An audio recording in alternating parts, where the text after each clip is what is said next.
Ciao a tutti. Tra le varie forme di narcisismo, il narcisista eremitico è sicuramente il più insidioso per il fatto che è un potenziale molestatore. L'eremitico, a differenza di altre tipologie di narcisi, non riesce a rimpiazzare con facilità la persona sulla quale proietta un attaccamento ossessivo, in quanto è tormentato dalla paura dell'abbandono, poiché la vive come una vera e propria minaccia. Infatti basta una semplice espressione, come ad esempio ti lascio perché devo andare a fare la spesa, per scatenare in lui un forte senso di angoscia e di squilibrio psicologico. Ma come riuscire a individuare il narcisista eremitico? All'inizio si presenta come una persona estroversa, degna di stima e straordinariamente sociale, celando la sua reale inclinazione alla solitudine e all'isolamento. Dopodiché andrà a personificare l'uomo perfetto, sentimentale e cordiale, finché non sarà in grado di tenere sotto controllo la preda desiderata. Solitamente toglie la maschera dopo parecchi mesi di relazione. Ma scopriamo alcuni tipici segnali di allarme del narciso eremitico. Si eclissa per un certo periodo di tempo, dapprima breve e in seguito sempre più lungo. Mostra segni di avversione verso di te. Non ti chiama più amore. Smette di avere rapporti intimi con te. Non risponde immediatamente ai messaggi. Non ti invia più cuoricini. Quando subisce un rifiuto o un forte stress, tende a distorcere la realtà. Il gaslighting è una caratteristica del narcisista eremitico. Tende a isolare la sua vittima, allontanandola dalla famiglia di origine, dagli amici e dai colleghi di lavoro.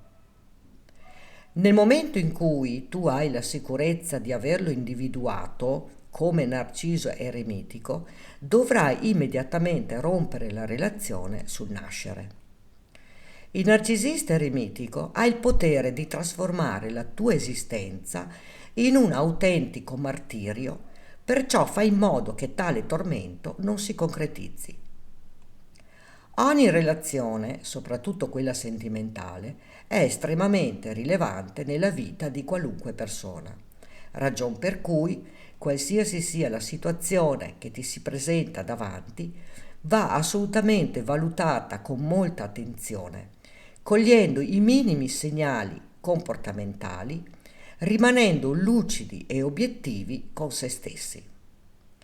Quando si cade nella trappola di un narcisista manipolatore, è difficile uscirne incolumi, poiché tale esperienza porta con sé soltanto dolore, rabbia e sete di vendetta.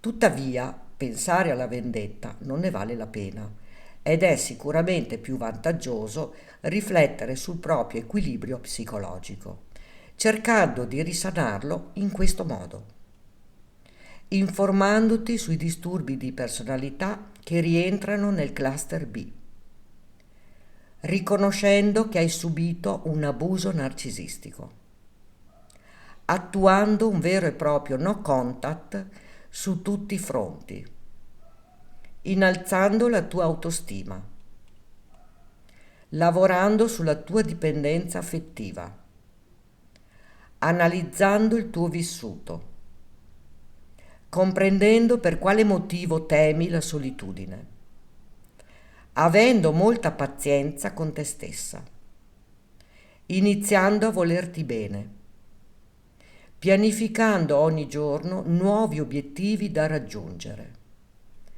trascorrendo molto tempo in compagnia dei propri amici, passeggiando da sola anche senza una meta, per iniziare a ritrovare te stessa, praticando dello sport, prendendoti cura di te stessa anche a livello estetico, passando il meno tempo possibile in casa, progettando una vacanza o una gita assieme ai tuoi amici più cari, andando a fare shopping, dedicandoti a qualche hobby, cercando il supporto di un professionista aggiornato sul disturbo di matrice narcisistica.